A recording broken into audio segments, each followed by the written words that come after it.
Gente, tudo bem? Eu sou a Melina, tô aqui de novo. Hoje eu vim conversar com vocês a respeito do fruto da árvore da vida. Vamos lá? Convido vocês a abrir em Apocalipse 2, verso 7, que é onde fala sobre o fruto da árvore da vida, né? Aquele que tem ouvidos, ouça o que o Espírito diz às igrejas. Ao vencedor, darei o direito de comer da árvore da vida que está no paraíso de Deus.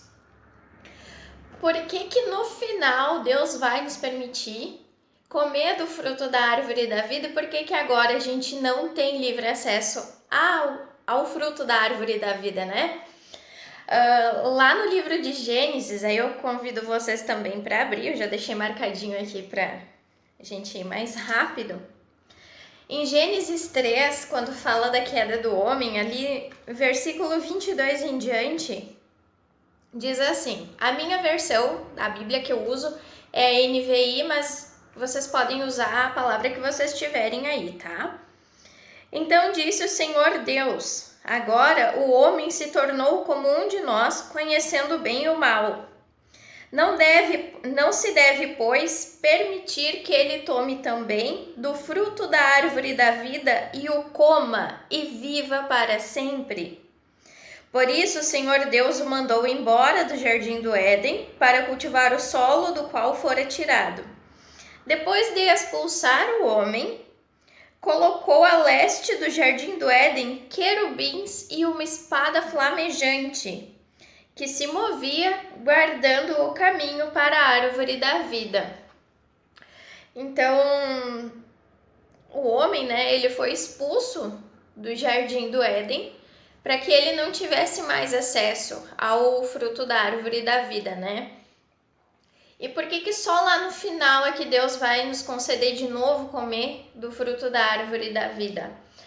Porque quando Adão e Eva, eles comeram do fruto da árvore do conhecimento do bem e do mal, o pecado ele acabou contaminando o homem, a nossa carne ela ficou contaminada, né? Ela ficou corrompida por causa do pecado original, né? E por esse motivo é que é necessário que essa natureza pecaminosa que está dentro de nós, né, que a gente carrega ela seja totalmente aniquilada e destruída. E isso a gente sabe que só vai acontecer lá no final dos tempos, né, lá com a vinda do nosso Messias, né. O comer do fruto da árvore da vida, né, como é falado aqui em Gênesis 3, por que ele foi expulso, né? Por que não foi permitido? Porque aqui diz que se comesse do fruto da árvore da vida, o homem viveria para sempre. Só que o plano de Deus não é permitir que o pecado ele viva eternamente. O pecado ele tem que ser destruído. Essa natureza pecaminosa ela tem que ser destruída. Então, por isso que o plano de salvação de Deus para nós, ele inclui a destruição do nosso corpo. Eu queria convidar vocês para abrir lá em 1 Coríntios 15. 1 Coríntios 15, do verso 42 em diante, que fala um pouquinho a respeito disso. Assim será com a ressurreição dos mortos. O corpo que é semeado é perecível e ressuscita imperecível. É semeado em desonra e ressuscita em glória. É semeado em fraqueza e ressuscita em poder. É semeado um corpo natural e ressuscita um corpo espiritual. Se há corpo natural, há também corpo espiritual. Assim está escrito: o primeiro homem, Adão, tornou-se um ser vivente. O último Adão, espírito vivificante. Não foi o espiritual que veio antes, mas o natural, depois dele o espiritual. O homem era do pó da terra, o segundo homem dos céus. Os que são da terra são semelhantes ao homem terreno, os que são dos céus ao homem celestial.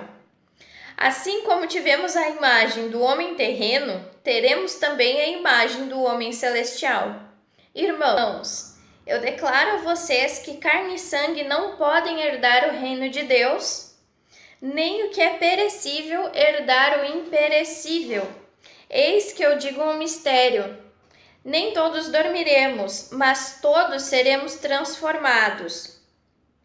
Aí pula lá para o 53, que é o mais importante que eu queria comentar. Pois é necessário que aquilo que é corruptível se vista de incorruptibilidade, e aquilo que é mortal se vista de imortalidade. Quando, porém, o que é corruptível se revestir de incorruptibilidade e o que é mortal de imortalidade, então se cumprirá a palavra que está escrita: a morte foi destruída pela vitória. Onde está, ó morte, a sua vitória? Onde está, ó morte, o seu aguilhão? O aguilhão da morte é o pecado, e a força do pecado é a lei. Mas graças a Deus que nos dá a vitória por meio de nosso Senhor Jesus Cristo. Portanto, meus amados irmãos, mantenham-se firmes e que nada os abale. Sejam sempre dedicados à obra do Senhor, pois vocês sabem que no Senhor o trabalho de vocês não será inútil. Outras versões dizem também: o seu esforço não será em vão. A gente, naturalmente, a gente é mau, a gente tem uma natureza caída dentro da gente, né? E o próprio Pai, ele diz, ele afirma na Escritura, né? Ele inspira, né? O apóstolo Paulo ali, quando ele falava para os irmãos, né? Várias vezes foi dito que a natureza maligna, ela habita dentro de nós, e o próprio Jesus, ao ensinar para várias pessoas numa multidão, né? E junto com os seus discípulos, né? Ensinando os discípulos junto, Jesus, ele disse, né, que ora, se vós que sois maus sabeis dar boas dádivas aos vossos filhos, quanto mais vosso Pai que está nos céus, né? Quando Jesus estava falando sobre isso, né? Ali estava sendo ministrado a respeito das orações, né? Daquilo que a gente faz, pede na presença de Deus, né? Só que uma coisa interessante que chama atenção, não pegando a ministração ali falando do orar e pedir a Deus e ter as orações atendidas, né?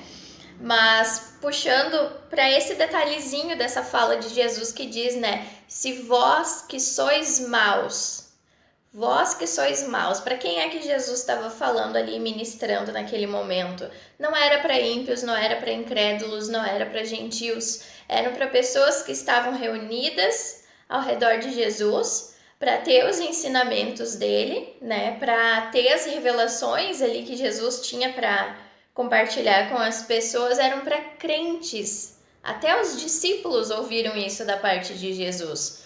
E Paulo, lá em Romanos 7, quero abrir com vocês também. Romanos 7, a partir do versículo 14, ele também vai afirmar isso, né? Aqui diz assim, ó: sabemos que a lei é espiritual. Eu, contudo, não o sou, pois fui vendido como escravo ao pecado.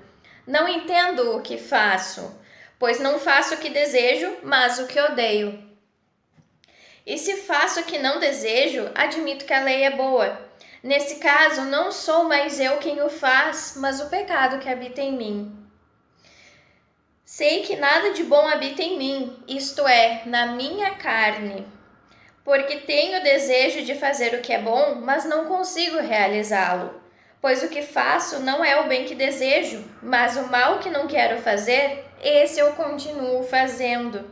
Ora, se faço o que não quero, já não sou eu quem o faz, mas o pecado que habita em mim. Assim, encontro esta lei que atua em mim. Quando quero fazer o bem, o mal está junto de mim.